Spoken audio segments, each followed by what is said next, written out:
We have so much retirement money sitting there, and we are not using it. We are not using it to build our business. We're not using it to operate our farms. We're not using it to start a business. We're not using it to go on vacation. We're not using it for anything. Instead, we are sacrificing life today so that we can have something tomorrow, and we don't even know if we're guaranteed tomorrow. Hello, and welcome back to the podcast. All right, you guys, let's talk about all this money sitting in your retirement account, but you have some debt on the other side. Or you're really trying to make money starting a business or buying real estate or doing something on outside of that IRA, but this money is sitting in an IRA. So yesterday I had a potential client that I met with, and they had a fair amount of credit card debt at 20% interest. But he had well over 6 figures in an IRA. And he said, well, can I use the IRA money to purchase a life insurance policy? Sure, you can do whatever you want with your IRA money. If you want to take it out, I can advise you to do that. I can tell you that's what I did, but I can advise you to do that. And so if that is something that you're looking at doing, yeah, you can do that. I said, but you're going to have to pay penalties and taxes and all the things. And he knew that. But he has 20% interest on those credit cards.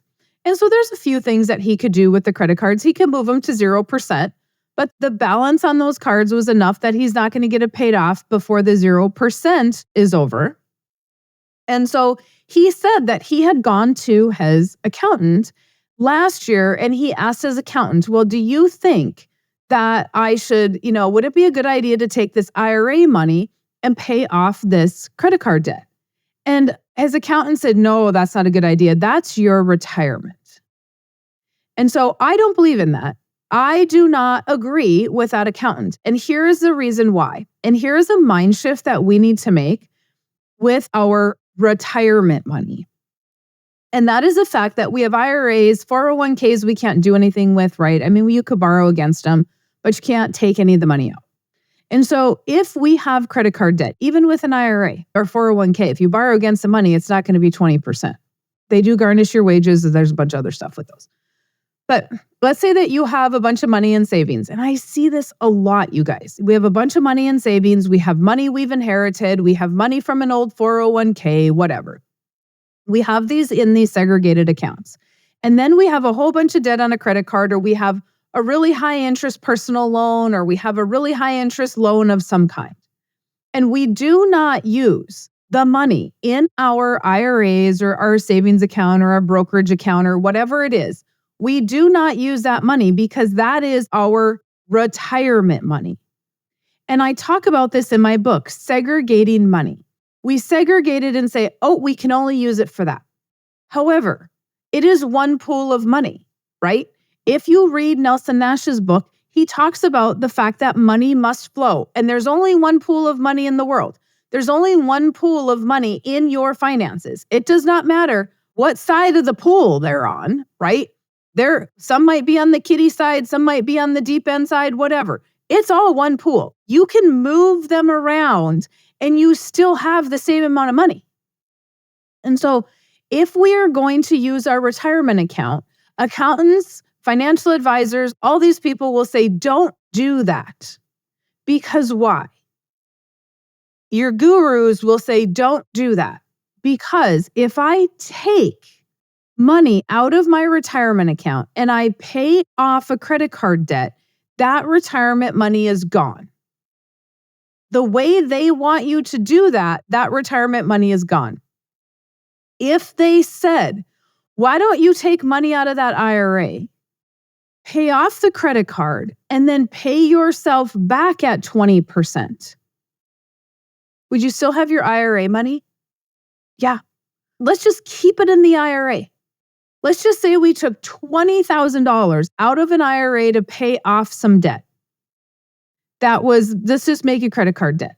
And let's just say it was this 20%. So let's take this money out of our IRA and let's pay off the credit card debt at 20%. We were making a credit card payment every month, were we not? Yes, you were. If you weren't, that is a whole different subject. We were making a credit card payment every month. Let's say that credit card payment was $1,000 for even numbers. So now we have freed up $1,000. We don't have to pay the credit card payment anymore. And if we were not honest bankers, we would not even need to pay ourselves back to our IRA.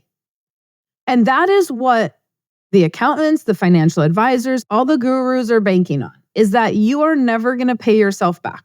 However, we are here to utilize money correctly. And so if we've paid that off and we freed up $1,000, you can put that $1,000 a month back into the IRA. And if you put it back in at 20% and figure, hey, this is how long it would have taken me to pay off the credit card. So now I'm going to put for every month I'm putting $1,000 there for the same amount of months it would have taken me to pay off the credit card. You will have your retirement back and then some, right? Then some, meaning 20%, which is not what your IRA is ever going to make you. So can we use our retirement for things that we're doing today? Yes. Just pay it back.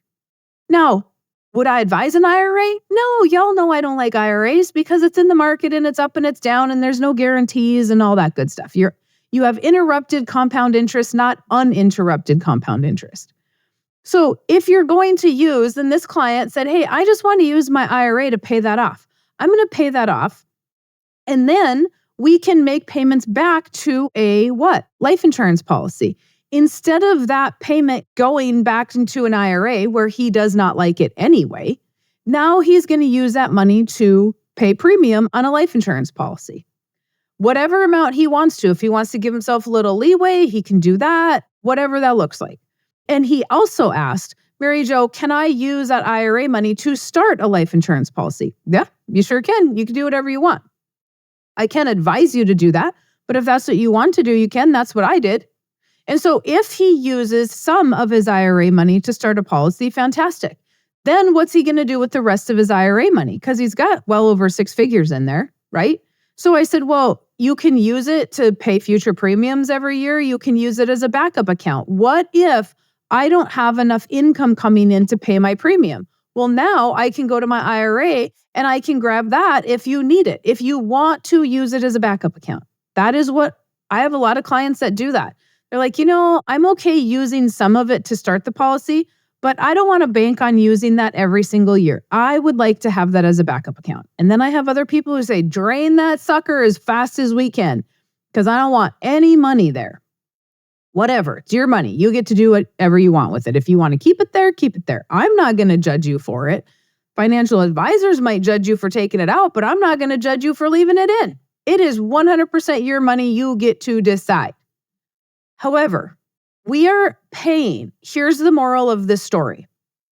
And I'm sorry that this is drug out a little bit, but the moral of the story is that we have debt at a bank that we're paying high interest rates on, or we have debt on a credit card that we are paying high interest rates on.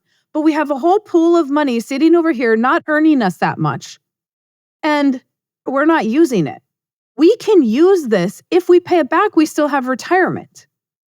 What's the difference?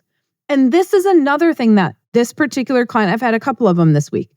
This particular client said, well, Mary Jo, and they had a bunch of money in savings as well, enough money in savings to pay off the credit card debt, but just enough. And he said, I am worried that if I use the money in savings to pay off the credit card, that if there's an emergency, I'm not going to have the money in savings. Okay? Get it? 100% happens all the time. If you use the money in your savings account to pay off the credit card and there's an emergency, you can just charge the credit card again, right? And then ideally, we pay it off. But if you have the credit card paid down, it's not the end of the world if there's an emergency to pay it off. But if we're paying this $1,000 a month in credit card payments and we use savings to pay it off, guess what? $1,000 a month goes back into savings. And in 6 months, we have $6,000. And so we're not essentially draining something for so long and forever. In our brains, it triggers this forever analogy, right? That we are going to use our IRA money to pay off debt and we will never, ever have it back again. We're going to use our savings money to pay off debt, and we will never have it back again. And that is true if you are not good with your money or you are not an honest banker. But if you are going to be honest about it and say, well, I freed up this $1,000 a month, I'm either going to pay it back to the IRA, I'm going to put it back in savings, I'm going to put it in a life insurance policy, I don't care where you put it, you have that money again for retirement. And if you put it back at 20%, you have far more than what you were going to have anyway. If I remember correctly, when I ran the numbers for them, if they pay it back at 20%, they had another $4,000. An extra $4,000 in a little over a year. Okay, that's huge. That's just a forced savings, but it's something you were doing anyway, and you were happy to do it because you needed those credit cards. So think about the fact that you have one pool of money. Retirement is not just retirement. Savings is possibly not just savings. We want the savings there for an emergency, but unless you end up in jail, like what kind of emergency wouldn't take a credit card? You know? I mean, you might not be able to buy like a used vehicle immediately because you're going to have to go get a loan. You can't put that on a credit card, right? So there's certain things like that. But if you need tires on your vehicle, if your vehicle took a crap, now you need to fix it, they're going to take a credit card. So as long as you have a credit card, you are going to be able to pretty much get through any emergency. If you have a medical emergency, they'll take a credit card, right? Everybody will accept credit cards. Even people, like, I'm sure you can Venmo people with a credit card, like, or do PayPal stuff with a credit. I don't use that kind of stuff that often to know. But just think it through. Like, if there's an emergency and I use this account, well, now I have the credit card to use. It's one pool of money, my friends. And that we have retirement money sitting there, and I see it so much. We have so much retirement money sitting there, and we are not using it. We are not using it to build our business. We're not using it to operate our farms. We're not using it to start a business. We're not using it to go on vacation. We're not using it for anything. Instead, we are sacrificing life today so that we can have something tomorrow, and we don't even know if we're guaranteed tomorrow. And you guys, this is me. This was me 15 years ago. Everything went into a savings account. I was picking pennies up off the ground because it was important to me to save so that I had money for retirement, that I didn't have all this debt. And guess what? That was not the right thought process. That's not the thought process that got me where I'm at today. So think it through and challenge what you've already learned. Because what we learned of being debt-free is not creating us cash flow.